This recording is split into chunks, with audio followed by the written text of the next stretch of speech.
आज का कोई भी अखबार उठा करके देख लीजिए, हिंदी का अखबार हो, अंग्रेजी का अखबार हो, कोई भी अखबार हो, सारे अखबारों को आप पलट करके देखिए, हर अखबार के अंदर पहले पन्ने पर एक ही खबर है, और वो खबर है कि कॉमन सिविल कोड पर लॉ कमीशन ने लोगों से फिर से राय मांगी है और 30 दिन का वक्त दिया है। ऐसा लगता है कि 2024 से पहले नरेंद्र मोदी अपना आखिरी दांव भी चलना चाहते हैं, और इसी से समझ लीजिए कि 2024 से पहले नरेंद्र मोदी अपने आप को कितना सुरक्षित महसूस कर रहे हैं, या हार का डर जो है वो सता रहा है, और इसीलिए एक आखिरी दांव, बड़ा दांव, वो भी चलने के लिए मोदी साहब आतुर हैं। आतुर मैं इसलिए कह रहा हूं, ललायत मैं इसलिए कह रहा हूं, बेचैन मैं इसलिए बता रहा हूं क्योंकि केवल 30 दिन का वक्त दिया गया है। मेरे पास में कुछ आंकड़े हैं, जब पिछली बार लॉ कमीशन ने इस मुद्दे पर जब रायशुमारी करवाई गई थी, उस वक्त में मोदी सरकार के ही अंडर में लॉ कमीशन ने सिफारिश की थी कि भारत में कॉमन सिविल कोड यूसीसी उसकी ना जरूरत है ना वो वांछित है, ये बात कही थी। और उसमें कितना समय दिया गया था, कितने लोगों की राय ली गई थी, वो एक एक करके मैं डिटेल में आपको बताऊंगा, और थोड़ा सा यूसीसी के बारे में भी बताऊंगा कि ये यूसीसी आखिरकार भला क्या है, इससे फायदा किसको है, नुकसान किसको है।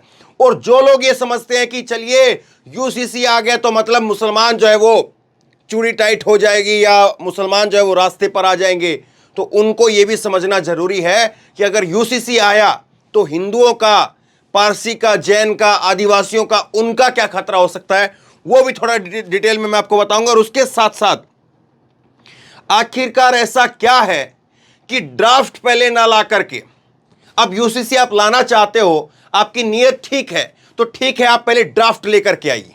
ड्राफ्ट का मतलब यह होता है कि यूसीसी अगर बनता है, कॉमन सिविल कोड अगर बनता है तो उसमें क्या चीज होनी चाहिए, लेकिन उसके पहले आपको यूसीसी क्या है मैं आपको वो समझाऊंगा।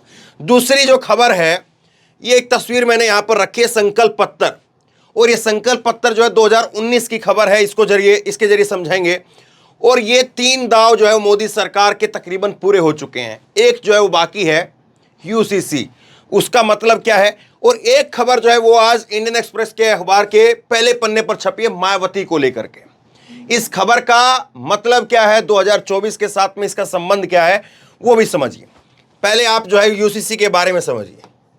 ये यूसीसी जो है वो क्या है, ये UCC uniform civil code, common civil code जो है, इसका मतलब क्या है, इसका मतलब 3-4 चीजों में बड़ी अगर बात करें, वैसे डिटेल में जाएंगे तो बहुत लंबा हो जाएगा। शादी में, ब्याह में, तलाक में, और उसके साथ साथ उत्तराधिकारी किसी को घोषित करना हो या संपत्ति पर हक जताना हो, और उसके साथ साथ किसी को गोद लेना हो, ये मोटे मोटी 5-6 चीजें हैं, 4-5 चीजें हैं जिनके ऊपर जो है यूसीसी की बात होती है कि ऐसा कानून बने देश के अंदर कि जिस तरह से आईपीसी की, सीआरपीसी की जो धाराएं हैं कि कोई अगर रेप करता है तो उसके लिए, सबके लिए धाराएं एक जैसी है, वो हिंदू हो, मुसलमान हो, सिख हो, ईसाई हो, अगर रेप करेगा तो सबके लिए धाराएं, सबके लिए सजा जो है वो बराबर है। कोई किसी की मर्डर करता है तो सब बराबर है। इसी तरह से जो है वो शादी ब्याह के कानून है, उत्तराधिकारी के कानून है, या जो है तलाक लेने का कानून है, गोद लेने का कानून है, संपत्ति में जो है वो हक लेने का कानून है, वो सबके लिए बराबर होना चाहिए। ये यूसीसी के तहत जो है ये डिमांड रखी जाती है।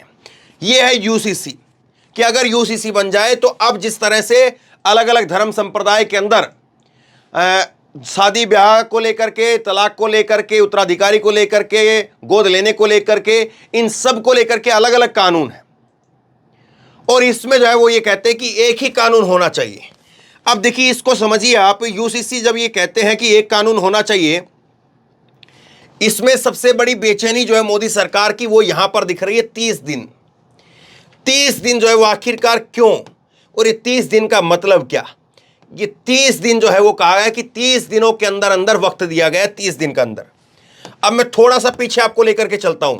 2018 के अंदर यही मोदी की सरकार थी, और 2018 के अंदर जो है वो लॉ कमीशन ने लो कमीशन ने 75,000 लोगों से, संगठनों से अलग अलग जगह पर रायशुमारी की थी।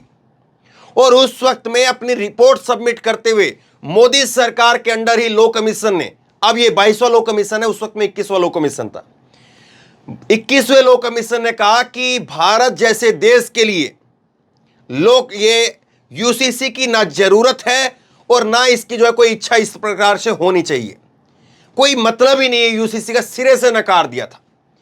75,000 लोगों की, संगठनों की राय ली गई और यहां तक कि विदेश का भी अध्ययन किया गया था, विदेश की भी स्टडी की गई थी, जिन जिन देशों के अंदर यूसीसी जैसा कानून जो है वो लागू है, वहां की भी स्टडी की गई थी। और उसके बाद में मोदी सरकार ने ही, मोदी के ही जो है वो यूसीसी के तहत जो लो कमीशन, यूसीसी के जो लो कमीशन वहां पर बना था, उसने ये रिपोर्ट अपनी सबमिट की थी। अब इसमें देखिए 2-3 बातें और हैं। अब 5 साल के अंदर ऐसा क्या बदल गया है? 2018 में जो है ये बात जो है वो लो कमीशन ने कही थी, 21वें लो कमीशन ने, तो 5 साल में ऐसा क्या बदल गया है? पहली बात तो समझने वाली ये है। और उस वक्त में 2 साल तक, अब 30 दिनों का केवल समय दिया है, 1 महीना, उस वक्त में 2 साल तक विचार किया गया था। विचार करने के बाद में यही मोदी सरकार के अंडर में जो है वो बातें कही गई थी। दुनिया भर के अंदर जितने भी देश है जिसमें यूसीसी जैसा कानून है, उनका अध्ययन किया गया था। 75,000 लोगों ने राय दी थी।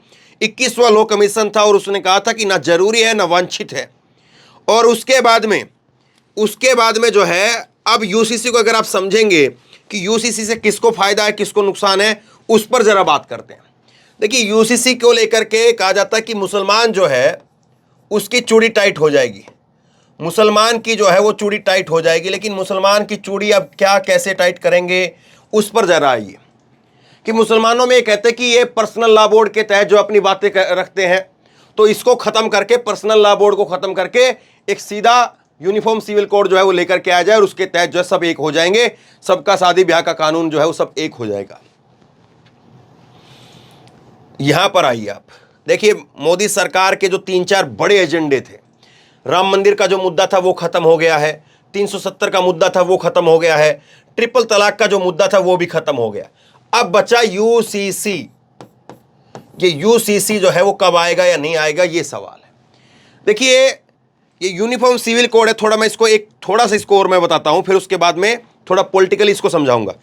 यूसीसी से क्या है कि जो आदिवासी हैं, अब इसमें केवल ऐसा नहीं कि मुसलमान की बात है, मुसलमान की बात नहीं ही, अल्पसंख्यकों के अंदर भी पारसी, जैन, सिख, उनका भी नुकसान है। और उसके साथ साथ अगर आप हिंदुओं में आएंगे तो उसमें आदिवासियों के लिए भी, अब आदिवासी को क्या मानेंगे आप? अब आदिवासियों के लिए अलग से कुछ जो है वो कई जगह पर कानून है। और हिंदुओं के अंदर भी अगर आप बात करेंगे तो हिंदुओं में भी अनडिवाइडेड फैमिली एक्ट है और उसके तहत वो फायदा लेते हैं। मैं एक जगह पर गया था दिल्ली के अंदर, चांदनी चौक, अब मैं वो पूरा खुल करके नहीं बताऊंगा, उनकी जो है आइडेंटिटी रिवील हो जाएगी। चांदनी चौक के अंदर क्या है कि 2 भाई हैं, एक उदाहरण के लिए मैं आपको समझाने के लिए बता रहा हूं कि अनडिवाइडेड फैमिली एक्ट क्या है। अनडिवाइडेड फैमिली एक्ट ये है कि हिंदुओं में भी ये है कि वो लोग ये दावा करते कि हमारा जो है खाना पीना जो है वो सब जगह सब एक ही है, हम 4 भाई भले ही अलग अलग हों, और हम इसीलिए टैक्स भी जो है वो एक ही जगह इसके नाम से देंगे, एक ही परिवार के नाम से टैक्स देंगे, अलग अलग टैक्स हम नहीं देंगे। अब अगर यूनिफॉर्म सिविल कोड आएगा तो हिंदुओं को भी नुकसान होगा। अब उस उदाहरण को समझिए जरा। मैं कहीं पर गया चांदनी चौक में, जो है वो कोई मेरे को काम था, मैं उधर गया चांदनी चौक में। तो चांदनी चौक में आमने और सामने दोनों दुकानें हैं, 2 अलग अलग, एक ही चीज की दुकान है, एक ही प्रकार का सामान जो दोनों दुकानों में बेचा जाता है। मैं गया, दोपहर का करीब समय था, और मैंने देखा कि दोनों भाइयों की शक्ल जो है वो बिल्कुल मिल रही थी और दोनों भाई बैठ करके सामान खाना खा रहे थे।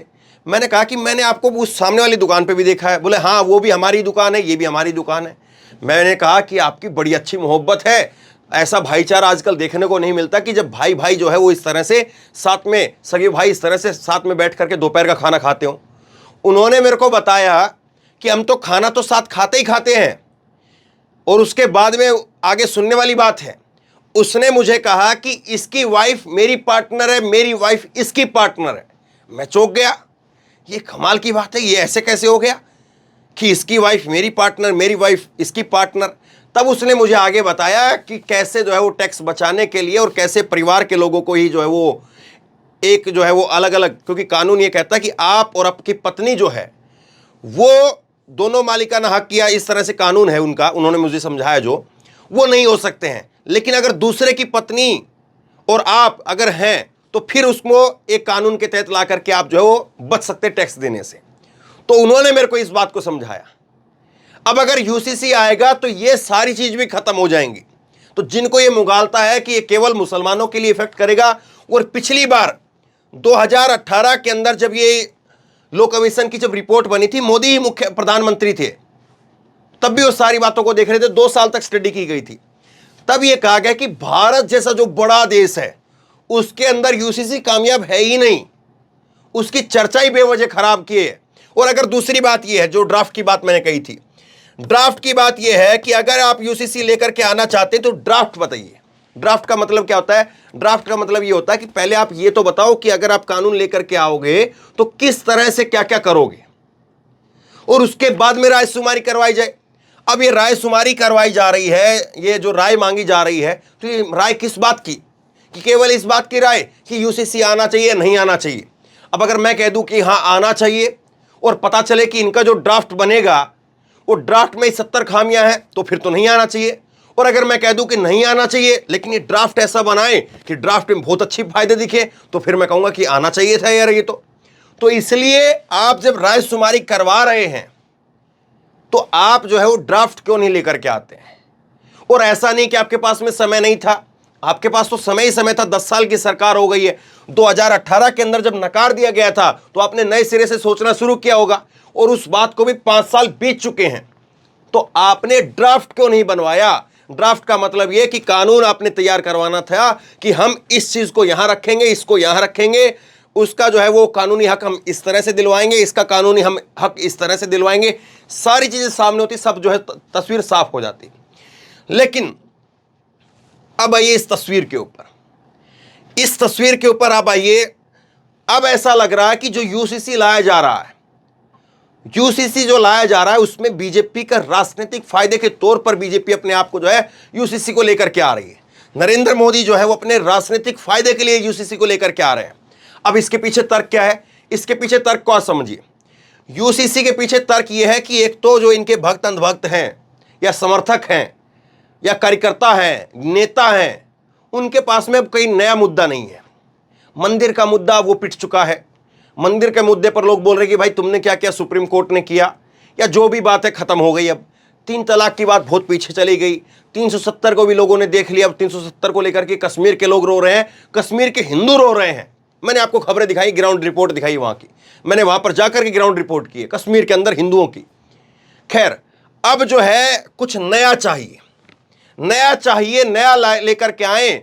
और इसीलिए जो है उत्तराखंड के अंदर, हिमाचल के अंदर, कर्नाटक के अंदर, मध्य प्रदेश के अंदर जो है वो अब यूसीसी के लोग बात करने लगे हैं। लेकिन यूसीसी कर्नाटक में फेल हो गया, यूसीसी जो है वो हिमाचल में फेल हो गया, तो वहां पर फेल हो गया। और जहां पर ये लोग लेकर के आए उत्तराखंड के अंदर और जो है गुजरात के अंदर, तो वहां पर भी एन चुनाव के मौके पर लेकर के आए। अब जो है ये चाहते हैं कि कुछ ना कुछ एक नई चीज, नया सफूगा जो है वो दिया जाए, नया सफूगा जो है वो दिया जाए, और नए सफूगे के तहत जो है वो बात की जाए और बताया जाए कि देखिए साहब यूसीसी लेकर के आएंगे, यूसीसी आ गया तो फिर जो है वो ऐसे के ऐसे कलेश खत्म हो जाएगा। लेकिन वो कलेश खत्म कैसे होगा? लोग सवाल तो पूछेंगे, भाई ड्राफ्ट तो दो, बताओ, ड्राफ्ट ही नहीं है तुम्हारे पास में। अब देखिए ये 3 तस्वीरें आप देख रहे हैं और एक यूसीसी आप देख रहे हैं। इस चीज को समझिए आप। देखिए जो एकदम से ये कहते हैं ना कि बिल्कुल तीखा खाने वाला होता है, जो एकदम तीखा खाने वाला होता है, वो क्या होता है कि वो उब जाता है। जो बहुत तेज तेज जो है वो बड़ी धमक वाले गाने सुनते हैं, वो थोड़ी देर जो है वो हनी सिंह को सुनेंगे, थोड़ी देर किसी और कलाकार को सुनेंगे, थोड़ी देर किसी और कलाकार को सुनेंगे, और उसके गाने भी 3 मिनट के गाने को 1.5 मिनट में बदल देंगे।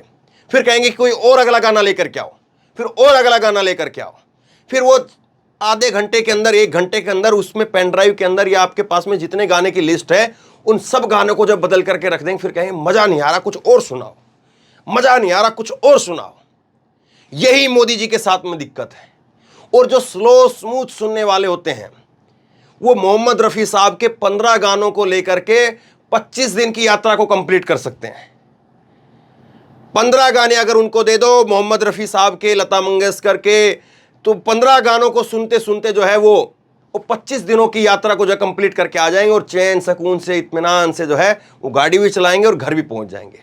लेकिन जो एकदम से उछलने वाले हैं, ये उछलने वाले, कूदने वाले, बजाने वाले, जोर जोर से नाचने वाले, वो 2 गाने चलाएंगे, नाचेंगे, फिर 2 गाने बदल करके रिमिक्स का दौर जो है वो ऊब जाते हैं। वही समस्या मोदी सरकार के साथ में। इतना बड़ा बड़ा इनको दे दिया, राम मंदिर हो गया, 370 हो गया, 3 तलाक हो गया, लेकिन कह रहे नहीं कुछ और दो, अब कुछ और दो। अब ये खत्म, अब एक यूसीसी बच रहा है, यूसीसी भी ले आओ आप। लेकिन यूसीसी तो इतना आसान नहीं है। यूसीसी पहला तो लाना ही आसान नहीं है, यूसीसी का ड्राफ्ट बनाना ही आसान नहीं है, और अगर ड्राफ्ट बनवा भी दिया तो उसको लागू करना आसान नहीं है। बहुत सारे जो कानून के जानकार है वो ये कहते हैं कि अगर यूसीसी को कभी लाया भी जाए तो यूसीसी को जो है वो चरणबद्ध तरीके से लाया जाए कि पहले शादी के मामले में जो है वो पूरे देश में कानून बने शादी को लेकर के।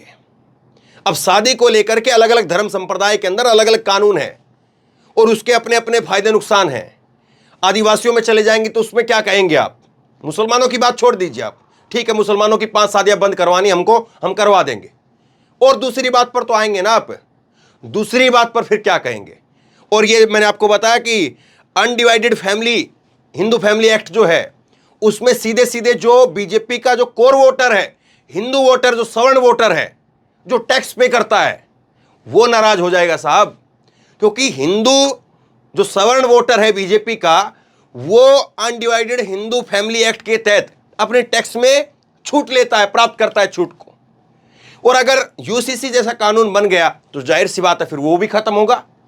और इसीलिए लोग कहते हैं कि ड्राफ्ट पहले लेकर के आओ, यूसीसी की बात बाद में करना, पहले ड्राफ्ट लेकर के आओ कि क्या रखोगे और क्या हटाओगे।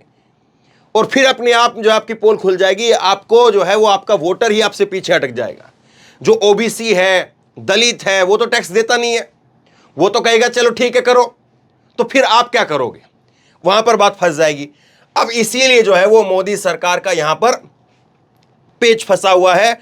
और इसीलिए 2024 के लिए कुछ न कुछ तो करना पड़ेगा, कुछ न कुछ तो दिखाना पड़ेगा। महंगाई से, बेरोजगारी से जो है वो चर्चा ना रहे, उस पर फोकस ना रहे, और दूसरी तरफ विपक्ष लामबंद हो रहा है, उसको कैसे रोके, वो अगली खबर मैं आपको दिखा रहा हूं। मैं अभी मायावती जी की खबर है, उस पर बात करते हैं अभी।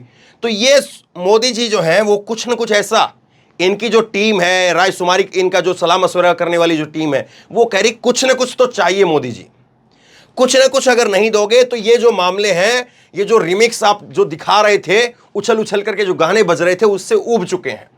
अब उनको कुछ और चाहिए, आपने बना दिया ऐसा है उन लोगों को।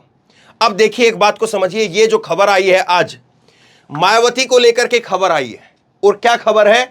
खबर ये कहती है कि मायावती जब सीएम थी, मायावती आज सीएम, उस वक्त में उनके भाई और उनकी पत्नी को 261 फ्लैट वो 40% की छूट पर मिले।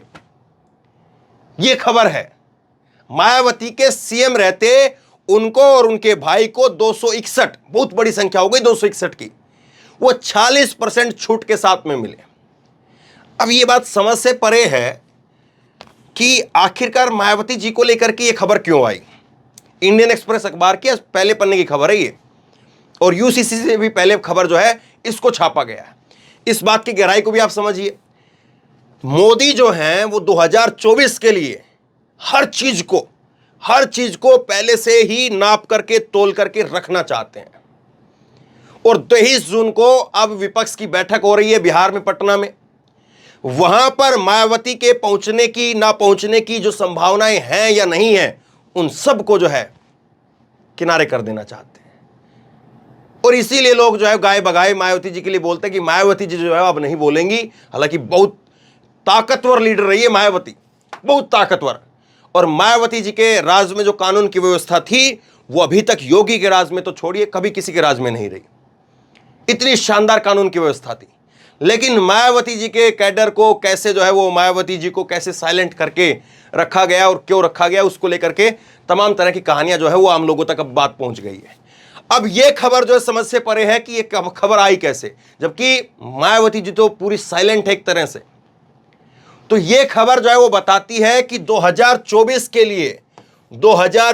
के लिए जिस तरह से भी हो, जैसे भी हो, जहां से भी हो, जहां से भी जरूरत पड़े, हर जगह से एक शब्द लिया जाता है, water tight fitting. Water tight fitting का मतलब यह होता है कि जरा सा भी लीकेज नहीं हो। वाटर टाइट फिटिंग करना चाहते हैं मोदी जी, जरा सी भी कहीं से लीकेज की गुंजाइश ना हो, और इसीलिए जहां से जिस चीज की जरूरत पड़े वो करेंगे, लेकिन 2024 चाहिए। लेकिन क्या वाटर टाइट फिटिंग जो मोदी जी चाह रहे हैं कि ऐसी फिटिंग कर दे, ऐसा इतना टाइट जो है वो सब कुछ तय कर दे कि पूरा पानी का कहीं से एक जो है बूंद बाहर ना आए, तो क्या मोदी जी ये जो सारी चीजें अपना रहे हैं, इसके पीछे जो है वो वही खेल है? सवाल ये है। लेकिन क्या इस खेल को जनता 2024 के अंदर देखेगी? क्योंकि 2019 से पहले भी खूब इस तरह से माहौल था विपक्ष का, और उस वक्त में मैटर आया पुलवामा को लेकर के और किस तरह से राष्ट्रवाद की लहर पर सब कुछ चला गया। लेकिन क्या ये सारी चीजें दोबारा हो सकती हैं? नहीं हो सकती हैं। इसीलिए जो है क्या इन सारी चीजों को तलाशा जा रहा है? सवाल ये है, जब इनकी खुद की गवर्नमेंट के अंदर, इनकी सरकार के अंदर, जब यूसीसी को लेकर के लो कमीशन ने सिरे से खारिज कर दिया था, तो इतनी जल्दी दोबारा से जो है वो क्यों जो है वो राय मांगी जा रही है, और राय भी केवल 30 दिनों के अंदर। जब 2 साल तक राय शुमारी हुई, इन्हीं की सरकार के अंदर हुई, 75,000 लोगों ने, संगठनों ने कह दिया था कि नहीं चाहिए, नहीं जरूरत है। अब ये 30 दिनों के अंदर क्यों? तो इसका क्या सीधा सा मतलब यह है कि किसी भी तरीके से ये तो केवल एक औपचारिकता भर है, फॉर्मेलिटी भर है। 30 दिनों का समय तो मोदी जी ने तय कर लिया है कि संसद का जैसे ही सत्र आएगा, चाहे वो नवंबर में आए, चाहे अब जो है वो मानसून सत्र आए, उसमें मोदी सरकार यूसीसी लेकर के आने वाली है।